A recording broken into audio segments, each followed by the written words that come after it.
지금 부동산 가격 진짜 비싼 걸까? 시니어가 꼭 알아야 할 하반기 부동산 전망. 서울 노원구에 거주하는 69세 김재수 어르신은 최근 부동산 뉴스를 볼 때마다 혼란스럽다고 합니다. 어느 날은 집값이 폭등했다더니 또 다른 날은 경기 침체 온다고 떨어진다 하고.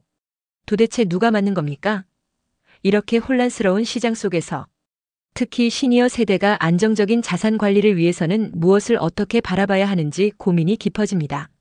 먼저 전국 부동산 시장을 단순히 한 줄로 설명하기는 어렵습니다. 서울 강남구나 용산구 등 일부 초고가 지역 아파트는 여전히 상승세를 보이고 있지만 이들은 전국 주택의 12%에 불과한 매우 제한된 사례입니다. 서울 서초구에 사는 73세 이은희 할머니도 이렇게 이야기합니다.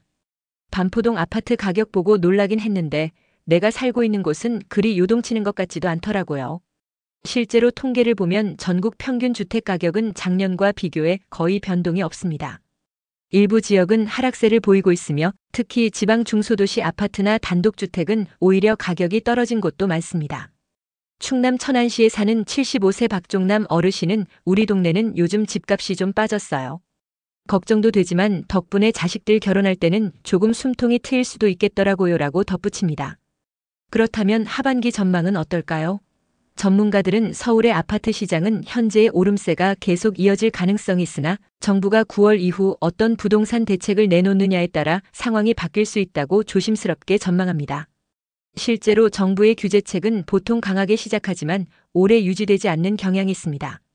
보통 3개월에서 길어야 6개월 정도 효과를 보인 뒤 시장은 다시 원래 흐름으로 복귀하는 경우가 많습니다. 이처럼 시니어 세대가 지금 꼭 기억해야 할 핵심은 전체 평균을 보라는 점입니다. 일부 초고가 아파트 사례만 보고 불안해하거나 조급해하지 말고 내가 실제 거주하고 있는 지역의 상황과 내 자산관리 여건에 맞는 계획을 세우는 것이 중요합니다. 경기도 부천시에 거주하는 68세 송기호 어르신은 이렇게 말합니다. 나는 집은 이미 갖고 있으니 괜히 뉴스 볼 때마다 스트레스 받지 말고 현금 흐름 관리나 더 신경 쓰려고 합니다. 특히 시니어 세대는 이미 주택을 소유하고 있거나 은퇴 후 거주 안정이 중요한 시기이기 때문에 단기 시세에 흔들리기보다는 안정적인 현금 흐름 확보, 연금 수령, 의료비 대비 등의 실질적 생활자금 관리가 훨씬 우선순위가 됩니다. 아울러 최근 변화하는 주택연금 제도 등도 관심을 가져볼 만한 선택지로 떠오르고 있습니다. 결국 하반기 부동산 시장은 흑백 논리가 아니라 지역, 상품, 소득 수준, 생애 주기별로 다르게 접근해야 한다는 점이 가장 중요한 메시지입니다.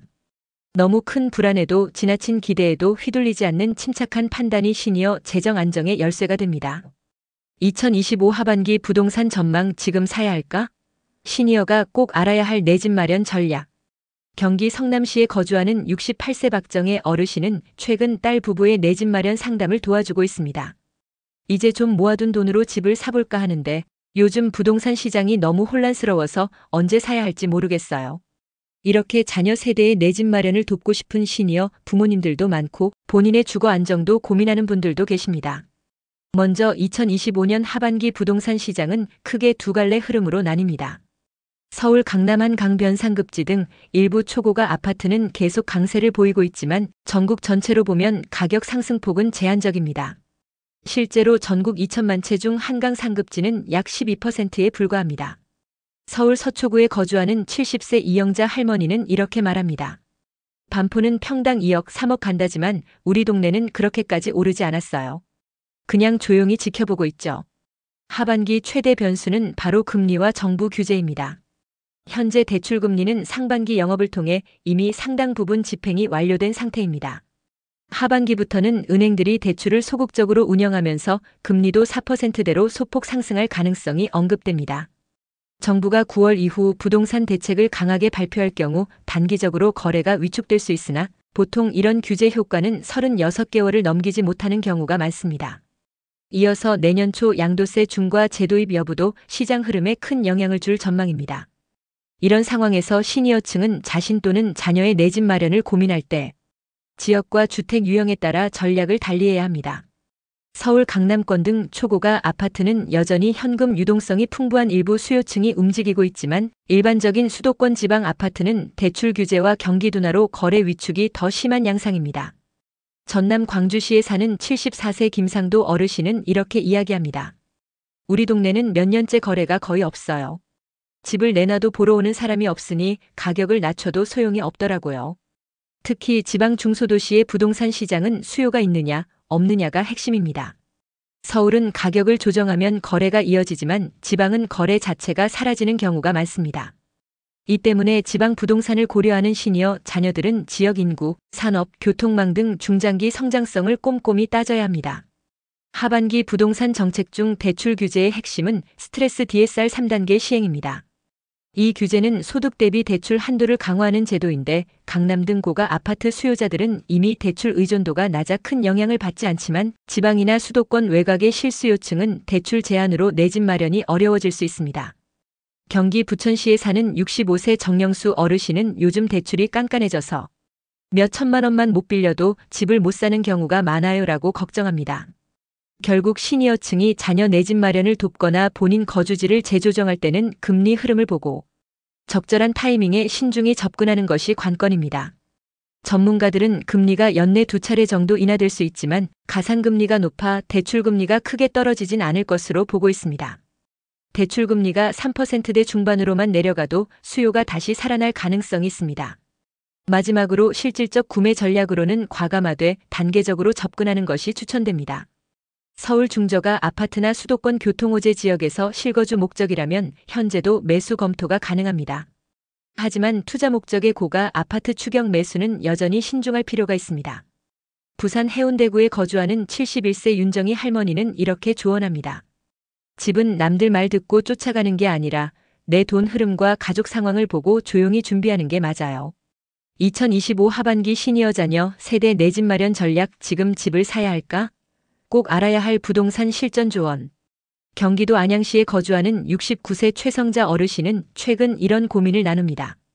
딸이 결혼 준비하면서 집을 사야 한다고 하는데 요즘 부동산은 너무 복잡해서 뭐가 맞는지 모르겠어요. 요즘 내 집 마련을 고민하는 시니어 자녀 세대에게 부동산 시장은 매일 새로운 뉴스가 쏟아지는 혼란의 연속입니다. 그러나 전문가들은 시장을 냉정하게 바라보고 지역별 상황별로 전략을 나눠야 한다고 조언합니다. 먼저 서울 강남 3구와 용산 같은 초상급지 지역은 여전히 매물 부족과 매물 잠김 현상으로 가격이 강세를 보이고 있습니다. 이들 지역은 소득보다 자산이 많은 수요층이 적극적으로 움직이기 때문에 금리나 대출 규제가 큰 영향을 주지 않는 구조입니다. 서울 서초구 반포동에 사는 72세 이정호 어르신은 이렇게 말합니다. 강남은 팔려고 해도 팔 사람이 별로 없어요. 다들 버티니까 가격이 더 오르는 것 같아요. 이와 같은 매물 잠김은 정가 효과와도 연관됩니다. 보유세 등 세금 부담이 올라가면 집주인들은 이를 매매가나 월세로 전가하게 되고 그 부담이 다시 가격을 밀어올리는 구조가 만들어집니다. 이 때문에 이런 지역에 실거주를 원한다면 조금 서둘러 매입하는 것도 한 가지 방법입니다. 다만 최근엔 준신축이나 재건축 초기 대형 평형 위주로 실거래가 조정된 물건도 간간히 나오고 있어 이런 기회를 살펴보는 것이 좋습니다. 반면 마포 성동 광진 강동 등 비강남권 주요 거주 선호지구는 여전히 진입 기회가 남아 있습니다. 서울 성동구 금호동에 거주하는 66세 김미숙 할머니는 딸이 결혼하면서 광진구 쪽 아파트를 보고 있는데 강남보단 부담이 덜해 조금 용기를 내고 있어요. 이들 지역은 가격 상승 흐름이 나타나기 시작했지만 아직 규제 지정 전이라 거래가 가능한 물량이 남아 있습니다. 다만 이런 지역들도 추후 투기 과열지구로 묶일 가능성이 있어 빠른 판단이 중요합니다. 이보다 예산이 더 제한적인 경우라면 많은 분들이 노도 강노원 도봉 강북을 고민합니다. 그러나 이 지역의 노후 아파트들은 재건축 가능성이 낮고 분담금 부담이 커 사업성 확보가 어렵습니다. 서울 노원구 상계동에 거주하는 70세 정일권 어르신은 여기 오래된 아파트는 재건축한다 해도 10억 넘길 자신이 없어 다들 눈치만 보고 있어요라며 현실적인 어려움을 말합니다. 이럴 땐 신규 입주 아파트 중에서 상대적으로 저렴한 중소형 평형대를 찾는 것이 더 안정적입니다. 또 하나 중요한 변수는 7월부터 시행되는 스트레스 DSR 3단계 규제입니다. 이 규제는 소득 대비 대출 가능액을 더 줄이는 장치라 서울 핵심 지역 고가 아파트보다는 수도권 외곽이나 지방 실수요층에게 더 큰 부담이 될 수 있습니다. 대전 유성구에 거주하는 73세 장영순 할머니는 이렇게 말합니다. 은행에서 몇 천만 원만 덜 빌려줘도 이젠 집을 못 사는 상황이 와요. 지방은 대출이 생명인데 더 힘들어졌어요. 결국 하반기 시장을 바라보는 핵심은 금리 흐름과 대출 여력의 변화입니다. 정부가 추가 금리 인하를 단행해도 실질 대출 금리가 크게 내리긴 어렵지만 일정 부분 내려가면 대기 수요가 다시 움직일 가능성이 있습니다. 부천시에 사는 67세 박경희 어르신은 이렇게 조언합니다. 이자 조금만 내려가면 다들 다시 돌아올 텐데 지금은 너무 서두르진 말고 차분히 기다려보는 게 나아요. 마지막으로 시니어 세대의 자녀 내 집 마련 상담에서 가장 중요한 조언은 자기 자금 범위 내에서 무리 없이 접근하라는 것입니다. 급등하는 일부 아파트 시세에 조급해지기보다는 본인의 생활비 여력, 자녀 소득 수준, 부모님의 지원 여력까지 모두 고려해 전략적으로 분산 구입을 고민해야 합니다.